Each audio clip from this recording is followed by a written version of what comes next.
নমস্কার বন্ধুরা, welcome back to my channel Bangali special রান্না।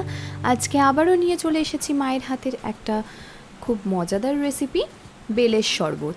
তো দেখো মা কিভাবে রেসিপিটা বানায়। এখানে একটা বড় সাইজের পাকা বেল নিয়ে নিয়েছে। বেলটা কিন্তু অবশ্যই পাকা হতে হবে, নইলে কিন্তু শরবতটা বানানো যাবে না। এইবারে ফাটিয়ে নিয়ে একটা চামচের সাহায্যে এরমভাবে বেলের কাঠগুলোকে বার করে নিচ্ছে। তবে খুব বেশি চেঁচে নিলে কিন্তু বেলের যে গায়ে তিতকুটে ভাবটা থাকে সেটা কিন্তু চলে আসবে।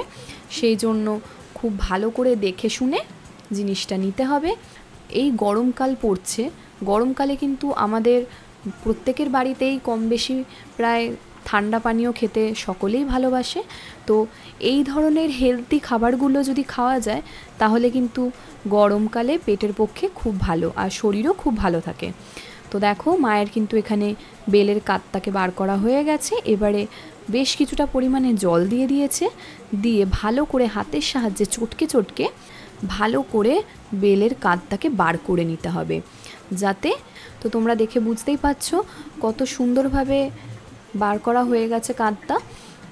আবার আর একটুখানি জল দিয়ে মাখছে, যাতে জল মানে যে রসটা বেরোবে সেটা বেরোতে সুবিধা হয়। আমাদের কিন্তু এটা কমপ্লিট হয়ে গেছে। এবারে আরেকটা বাটির মধ্যে ছাঁকনির মতো একটা ঝুড়ি বসিয়ে নিয়েছে, এতে কিন্তু সুবিধাই হয়। এরপরে দিয়ে যে আগে থেকে বেলের কাঁধটা বার করে রেখেছিল সেইটা ভালো করে ছেঁকে নেবে। এইভাবে কিন্তু খেলে খুবই ভালো, নইলে এই যে বেলের যে বীজগুলো থাকে বা যে সুতোগুলো থাকে সেগুলো কিন্তু মুখে যায় না, এর ফলে কিন্তু খেতেও সুন্দর লাগে। তবে আমি এখানে একটু বলবো, যদি তোমরা মনে করো শরীর ভালো রাখার জন্য বেলের শরবতটা খাবে, তাহলে সেক্ষেত্রে কিন্তু চিনিটা এখানে দিও না, নর্মাল নুন দিয়ে আর যা যা ইনগ্রিডিয়েন্টস মা দেবে সেইগুলো দিয়েই খেতে পারো। তবে যদি চিনি দিতে হয় তাহলে কিন্তু এটা মুখের স্বাদে খাওয়া চলে, এই আর কি। এবারে দেখো অন্য বাটির মধ্যে বেলের কাঠটাকে ঢেলে নিচ্ছে। এরপরে দিয়ে দিচ্ছে বিট নুন। এখানে কিন্তু এমনি নুনের থেকে বিট নুন দেওয়াই ভালো, কারণ বিট নুনের যে ফ্লেভারটা সেটা বেশি ভালো লাগে। এরপরে দিয়ে দিচ্ছে গন্ধরাজ লেবু। এই অবধি যারা ডায়েট করছে বা স্বাস্থ্যকর খাবার খেতে চাইছো তাদের জন্য এই অবধি রেসিপিটা ভালো। এরপরে যে এই যে চিনিটা দেওয়া হলো এটা কিন্তু মুখের টেস্টের জন্য।